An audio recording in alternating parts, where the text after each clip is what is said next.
My name is Amy Brown, and I'm 34 years old. I've been married for 7 years. My husband James is a vice president at an investment advisory firm, and we live with my mother-in-law Margaret in a 50-year-old colonial-style house in an upscale neighborhood of Greenwich, Connecticut. Before marriage, I was a music teacher. The classroom, filled with the sound of my students' piano playing, was my pride and my sanctuary. But after marriage, when my mother-in-law said, "A Brown family wife shouldn't be working," I gave up teaching. Since then, I've lived as a good wife, supporting my husband. My mother Judith lives alone in Boston. My father passed away 5 years ago. Mother is a former emergency room nurse who still volunteers at the hospital. She calls almost every week, saying, "Amy, it's your life, but I chose to be the wife my husband wanted me to be." And in March 2024, our first child was born. Spring rain was falling quietly on the VIP private room at Greenwich Hospital. After 12 hours of labor, a tiny life now rested in my arms. "My treasure," I whispered in a hoarse voice, gazing at my newborn daughter. The baby had her father's black hair and my delicate features. James stood by the window, his tall shadow cast against the gray spring sky. My husband was a respected figure in Greenwich society, an investment professional earning $800,000 a year. Now, he seemed somewhat restless, pacing back and forth in the room. Ah, what a beautiful child. There was something artificial about those words. But in my post-delivery euphoria, I couldn't understand the meaning behind that sense of discord. Connecticut's top medical team attended the birth. My mother-in-law Margaret had insisted that the delivery should be worthy of the Brown family name.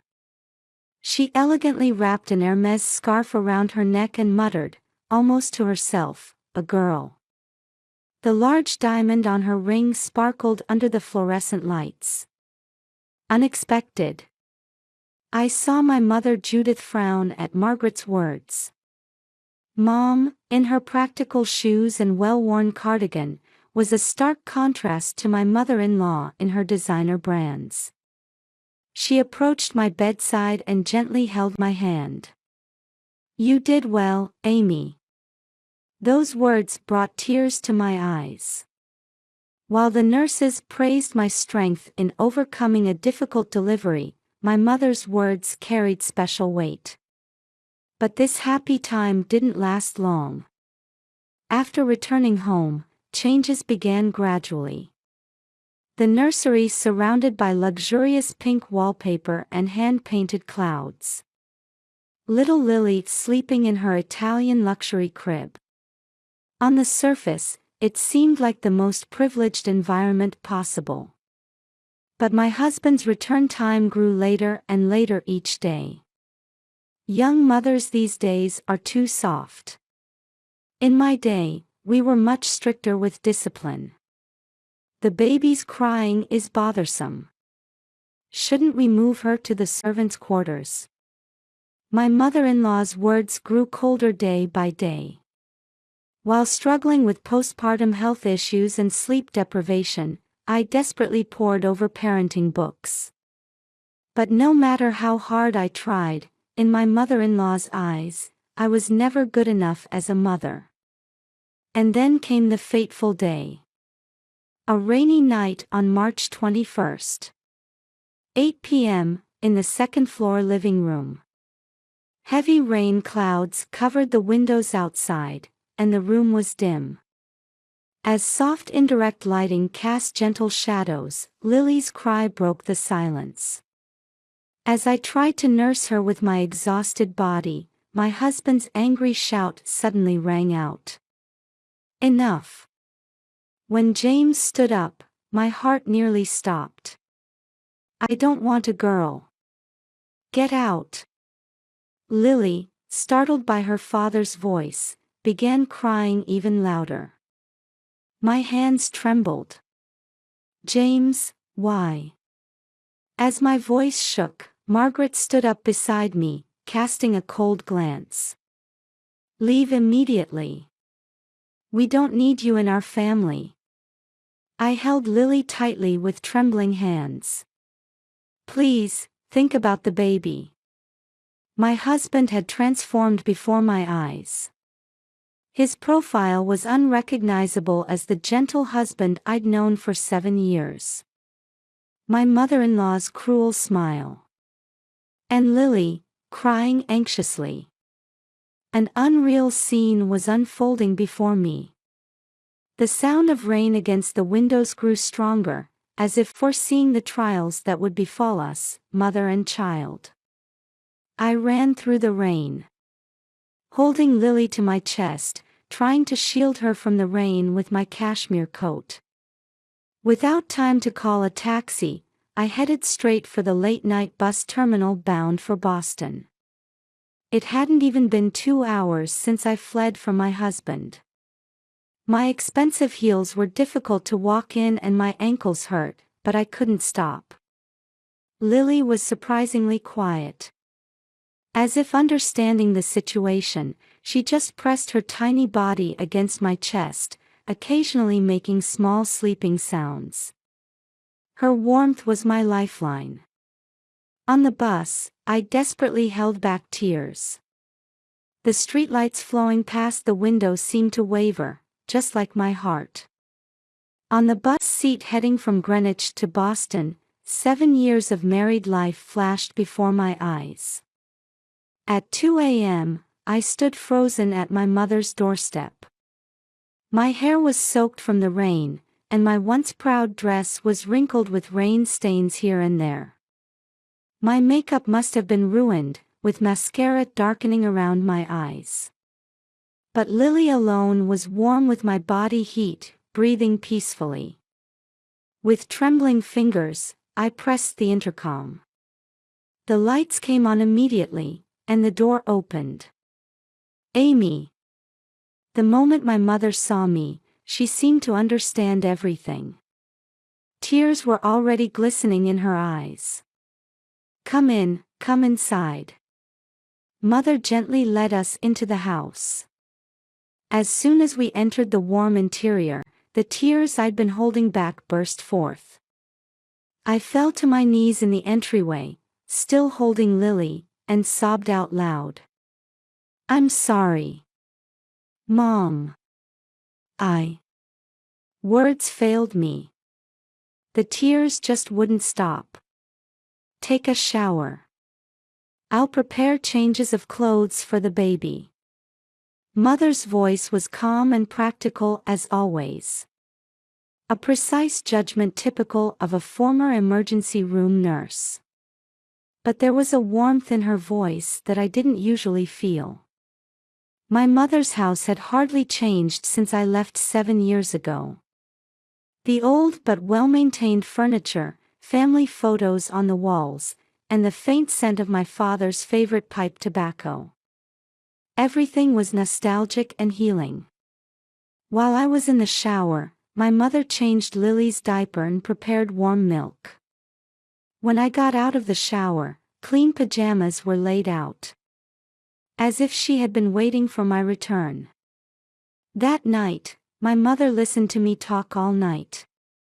From the beginning of my marriage, my relationship with my mother-in-law, to the events of tonight. Mother nodded occasionally but listened without interrupting. On the kitchen table, she had placed her homemade chamomile tea, its gentle aroma helping to ease my tension. And as dawn broke, Mother made her decision. "Let's go to a DV shelter." I looked at my mother's face in surprise. But, a shelter, for me? Words failed me. As a wife from a wealthy Greenwich family, the word shelter seemed unfitting. "It's dangerous to go back to your house. James isn't in his right mind. You need legal protection. Money and social status don't matter." What's important is yours and Lily's lives. Mother was already reaching for the phone. Having worked as a nurse for over 30 years, she had many connections. Through her hospital work experience, she also had connections with domestic violence support organizations. A few hours later, we headed to a shelter located away from Greenwich. Mother's compact car was different from the Mercedes I was used to, but somehow it felt comfortable. From the outside, the shelter looked like an ordinary apartment building. There were no prominent signs, only security cameras installed. But inside, it was filled with more warmth than I had imagined. "Welcome." Director Marion greeted us. Her gentle smile at around 55 years old helped ease some of my tension. With her gray-streaked hair tied back and wearing modest but neat clothing, she exuded a calm trustworthiness. "What a beautiful baby." While gently stroking Lily's cheek, Marion continued her careful explanation. "Here, your and Lily's safety is our top priority. We can arrange consultations with lawyers, and we have necessary living supplies prepared. Staff are on duty 24 hours a day, so please don't hesitate to ask if you have any concerns." That same day, my mother went out to buy necessities for me. Basic clothing, daily necessities, and childcare items for Lily.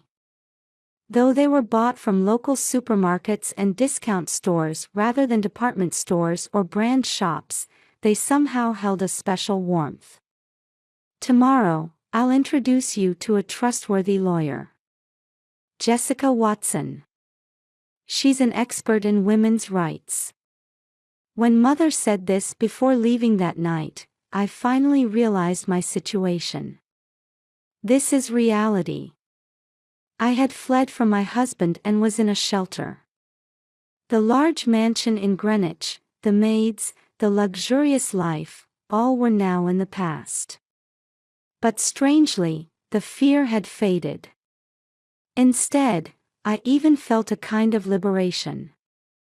Life in the shelter was completely different from what I had imagined. There were women with similar experiences.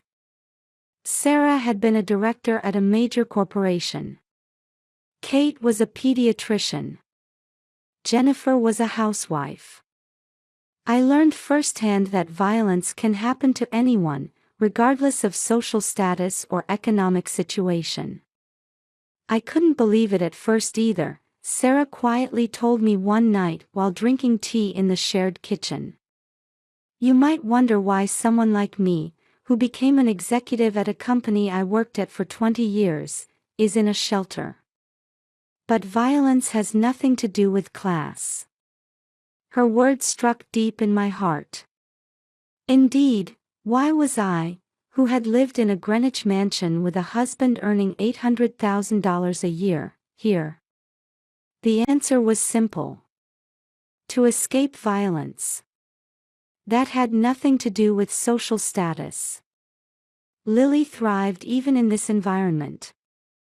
Now 3 months old, her expressions had become more varied. Her smile became everyone's source of healing at the shelter.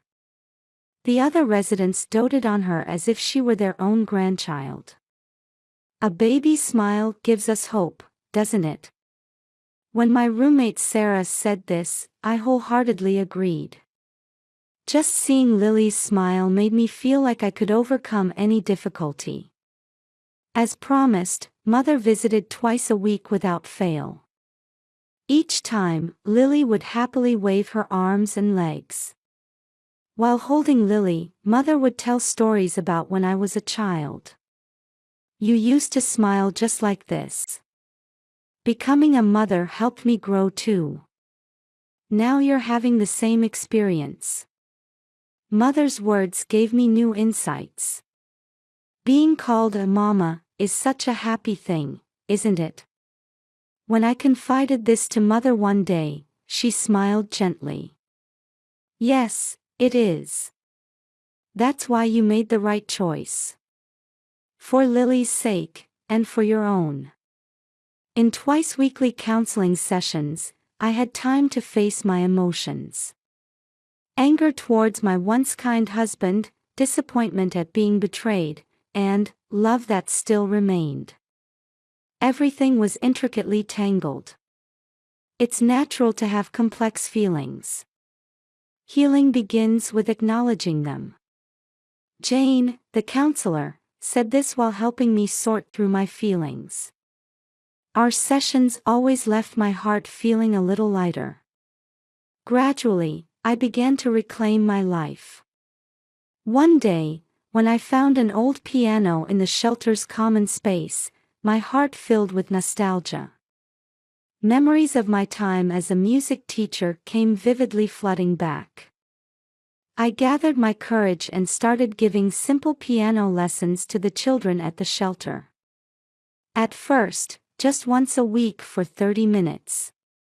But watching the children's eyes shine and fill with the joy of experiencing music, something changed within me. Teacher, please teach us again. Each time I heard those words, I felt new hope sprouting. The old me would have been ridiculed by my Greenwich friends if I said, I'm teaching piano at a shelter. But now it's different. The children's pure joy had become my pride. Mother quietly supported me while watching over my progress. There's no need to rush. Take it one step at a time. A wonderful future is surely waiting for you. With Mother's words in my heart, I grew stronger, slowly but surely. I felt more like myself now than when I was playing the perfect wife in the Greenwich mansion. The sky visible from the shelter window might have been narrower than the one I saw in Greenwich. But that sky seemed filled with infinite possibilities. Holding Lily close, I whispered in my heart. This is our new beginning. As our life in the shelter was approaching the 1-year mark, tragedy struck suddenly. A body has been discovered in the lake. Early morning, a phone call from the police woke me up. Having just arrived at the guest room in the brown house, Lily was sleeping peacefully beside me. It was still before dawn, and the window outside was tinged with a faint purple. We have confirmed the identity as James Brown. At those words, the receiver nearly fell from my hand. The body discovered this morning in Greenwich Lake was undoubtedly my husband's. When we arrived at the lakeside, several police vehicles and ambulances were parked. Early summer mist drifted over the lake's surface, creating an otherworldly scene. Mother embraced me from behind. Stay strong, Amy. The body had already been removed, but his belongings remained by the lakeside. A familiar expensive suit jacket. The gold watch he always wore. And an envelope. Ma'am, this suicide note was found at the scene. The envelope handed to me by the police officer had, to Amy, written in familiar handwriting. My hands trembled. Taking a deep breath, I opened the envelope. Amy, please forgive me. I was a fool. James's final words danced before my eyes. He had been completely deceived by a woman named Carol Smith. Last spring, she had approached him with a calculated plan. Appearing as a new employee at the investment advisory firm, she played the role of a brilliant and ambitious young employee, gradually capturing James's heart. She showed me dreams. Groundbreaking investment opportunities, enormous profits, and the birth of a son. Carol had used pregnancy pills to fake her pregnancy. It was a perfect plan that cleverly exploited the Brown family's obsession with an heir. Margaret's heart was completely in her palm with her desire for a male grandchild.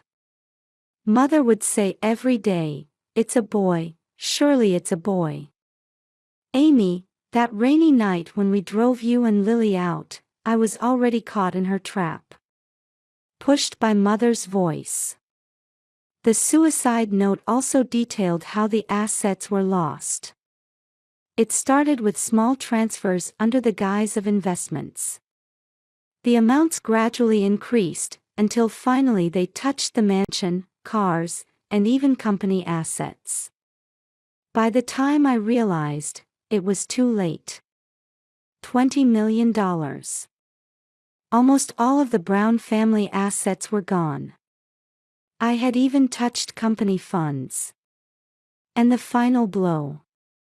The pregnancy, the birth, the male child, everything was a lie. Carol had used forged documents and even prepared a birth certificate for a non-existent male child. A perfect deception that even included tampering with hospital databases. When I learned the truth, I wanted to die. The Brown family honor, built up since my father's time, had fallen to the ground. I had lost company funds and couldn't escape criminal responsibility. And above all, you and Lily, in such a way. At the end of the note, there were words for Lily. Lily, I'm so sorry. I had an angel like you as a daughter, yet I made the worst choice as a father. In the future, you might be pointed at as that man's daughter. But that's all my sin as your father. You are completely innocent. According to the police, Carol Smith was a habitual marriage fraudster. 3 similar cases had already been reported, with this being the largest amount stolen. Using pregnancy pills for pregnancy fraud was her typical method, specifically targeting wealthy families obsessed with heirs. When I returned to check on Margaret, she was sitting dazed in her bedroom. All her former dignity and coldness had vanished, leaving only the figure of a devastated mother. I killed my son. Her trembling hands held a photo of James as a baby. The mother-in-law crying before me was no longer the cruel woman who had driven me out. She was just a grieving mother. The Brown family heir, a male child. I was too obsessed with such things. Margaret began talking through her tears. The long-standing traditions of the Brown family. Their position in society. Everything had bound her. You know, ever since I lost my husband, I've been fixated on having a boy. Wanting James to have an heir. But that obsession drove my son too. She suddenly grabbed my hands and desperately repeated words of apology.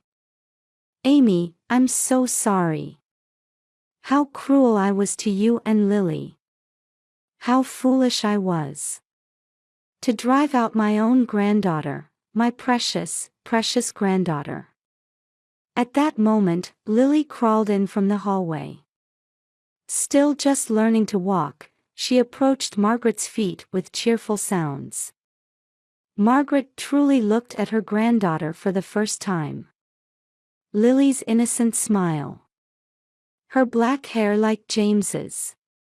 Her gentle eyes like mine. She's so beautiful. Why didn't I notice before? As she lifted Lily with trembling hands, I made my decision. Hatred and anger were no longer necessary. What we needed now was to create a new kind of family. Mother quietly spoke from behind me. Amy, what will you do now? Outside the window, the sun was beginning to rise. The Greenwich townscape was being embraced by gentle light. We'll start over here. I answered while watching Lily and Margaret. I'll reopen the piano studio. Like the children I taught at the shelter, I want to heal hearts through the power of music. Mother nodded quietly. And Margaret, holding Lily, gave a small nod as well. The new morning light was announcing the beginning of our new life. A path choosing forgiveness over hatred, healing over revenge. For Lily's sake, and to fulfill James's final wish. We were about to begin walking as a new family. 6 months have passed since then. Miss Amy, I can play this piece perfectly now.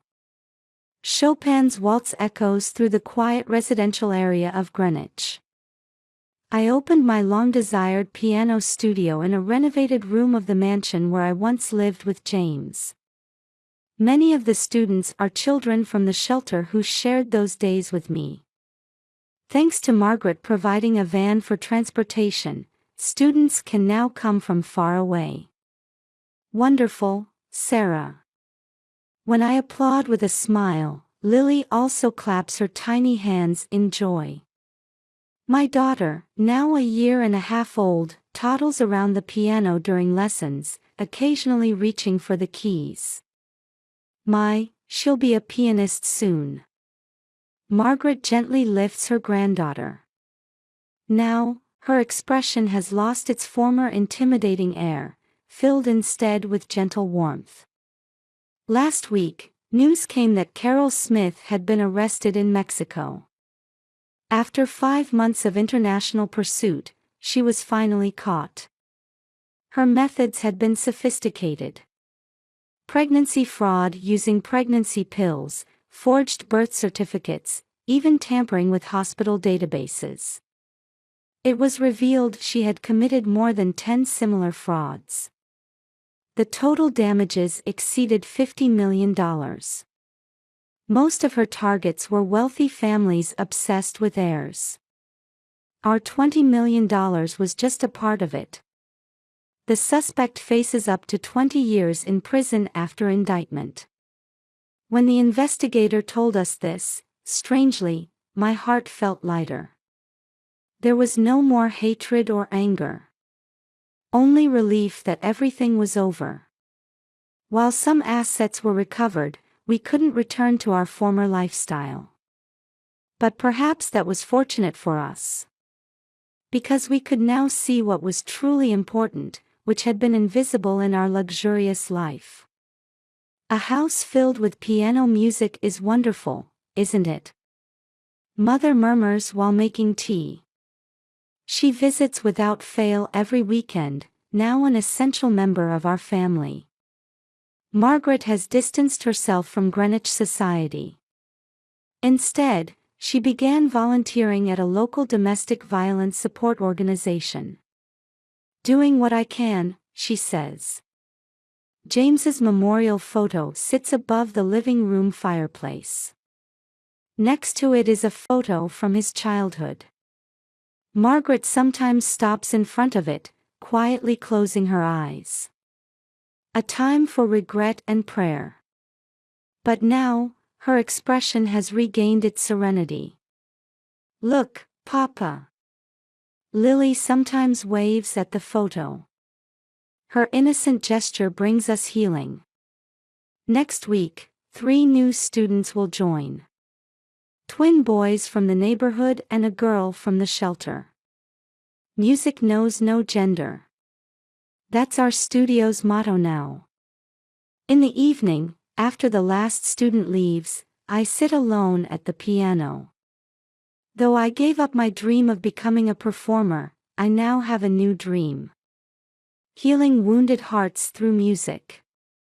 The sun sets in the Greenwich sky. As I wait for a new morning, I play Schubert's Impromptu. A musical journey from sorrow to hope. It was the story of our family itself. Toward the yet unseen tomorrow. Toward the beginning of a new life for Lily and all of us.